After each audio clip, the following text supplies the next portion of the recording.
Indonesia is not all right. This is Indonesia's 7th president, and he is messed up. Here's the story behind it.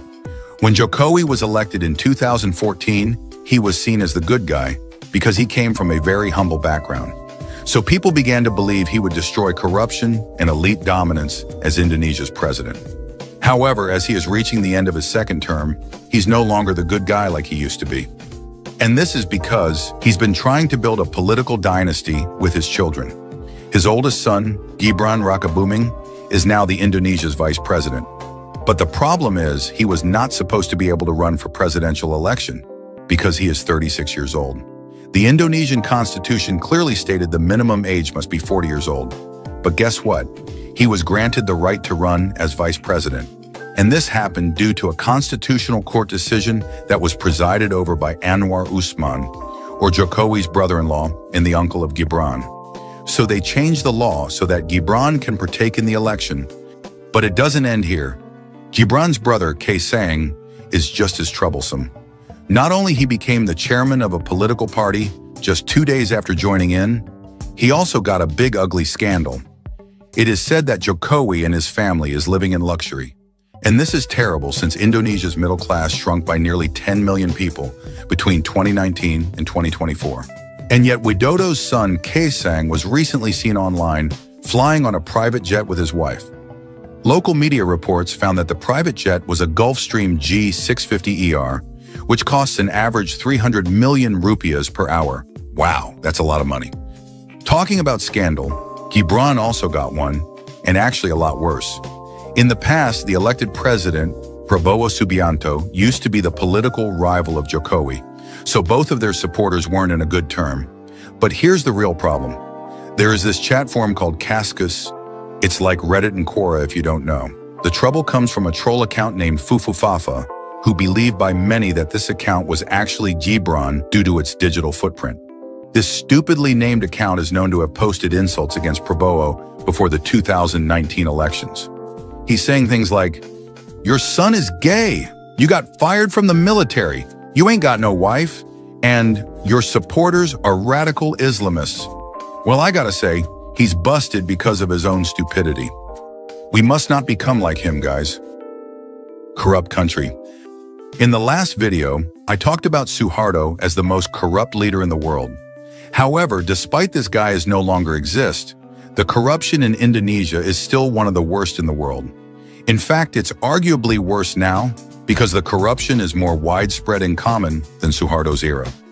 And this is not based on my opinion, it's based on data.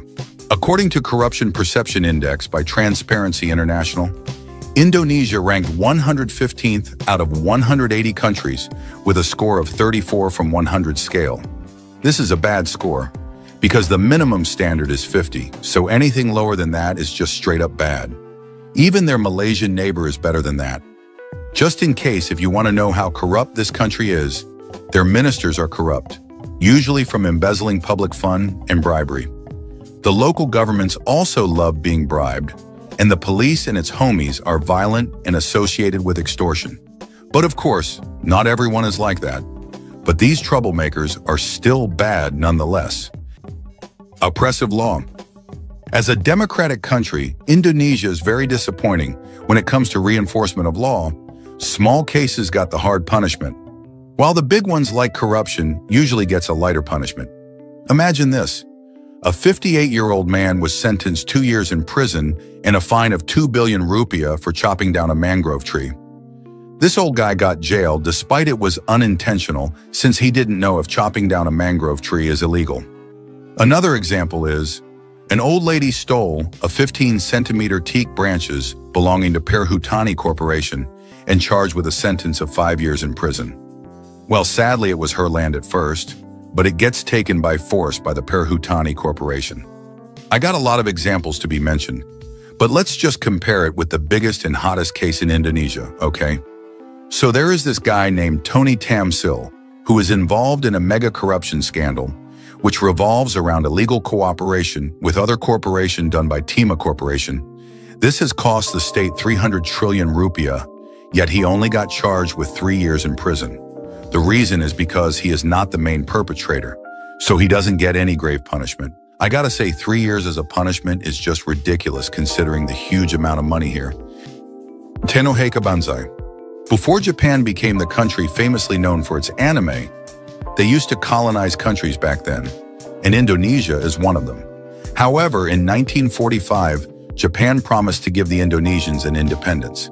But of course, it was likely a lie so that Indonesians would support them in the World War II. Nevertheless, Sukarno, as the Indonesia's founding father, thanked the Tenno, or the Emperor of Japan. By the way, if you want to see him thanking the Japanese, here's a video for you.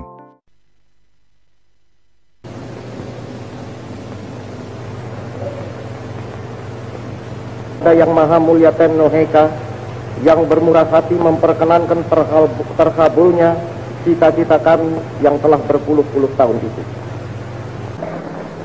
Tenoheika, bantai! Bantai! Bantai! Indonesia.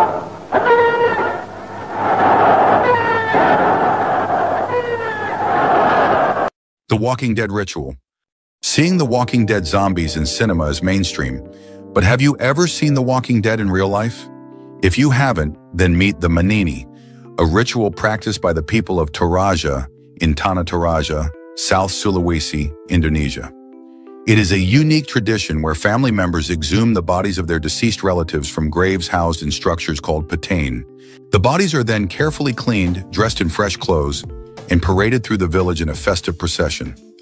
This event is not only a time for families to honor their ancestors, but also serves to strengthen familial bonds and introduce younger members to their heritage. Ghost stories. Other than having tons of corruption cases, Indonesia also got tons of ghost stories and supernatural beliefs. Some of the most famous Indonesian ghosts include the kuntilanak, a female spirit often depicted with long black hair and a white dress, believed to be the ghost of a woman who died while pregnant. Another well-known ghost is the pocong, which is said to be the soul of a deceased person trapped in its burial shroud. The tuyul is a mischievous child spirit invoked through black magic, often used for petty theft. Additionally, the jelangkung is a traditional game similar to a Ouija board, where participants summon spirits to communicate with them, often leading to unsettling experiences. By the way, if you're Indonesian, which one is more horrifying? These ghosts or the corrupt Jokowi's cronies? Tell me in the comments section. Real man-eating dragon. You might be thinking that dragons aren't real, but actually we have a real dragon in this era, and that is the Komodo dragon. This animal can only be found in Indonesia, though the size is not like the dragons in the movies, but it is still the largest living lizard, reaching up to 3 meters in length and weighing as much as 150 kilograms. These apex predators primarily hunt invertebrates, birds, and mammals with its venomous fangs. However, Komodo dragons also consume carrion and can attack humans. Unfortunately, this huge reptile is listed as endangered species due to habitat loss and human encroachment. So they are protected under Indonesian law, with Komodo National Park established in 1980 to aid in their conservation. Blue lava.